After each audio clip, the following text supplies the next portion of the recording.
haddii aad tahay xirfadle ku shaqaysta samaynta nashqadaha ama aad rajaynayso in aad dhowaan bilowdo waxa hubaal ah inaad u baahan tahay barashada softwareka Luminio. Marka imika kuwan mid kamid ah ayaan doonayaa inaan soo geliyo marka imika kuwan waxaan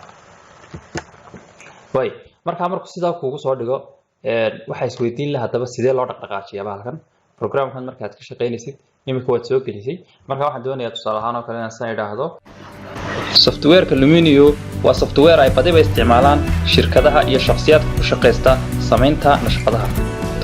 Luminio waa sawir qaade iyo muuqaal sameeye aad iyo aad u tayo badan oo muuqaalka iyo sawirka lagu sameeyaaba ay ku cajab gelinayaan.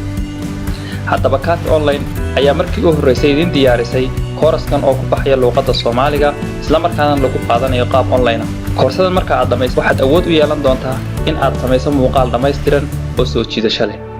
waxaad kaloo awood u yeelan doontaa in aad samayso sawirro soo jiidasho leh oo realistic ah. si aad koorsadan isu diiwaangeliso fadlan la xiriir lambarada shaashada ku qoran ama booqo www.cafeonline.com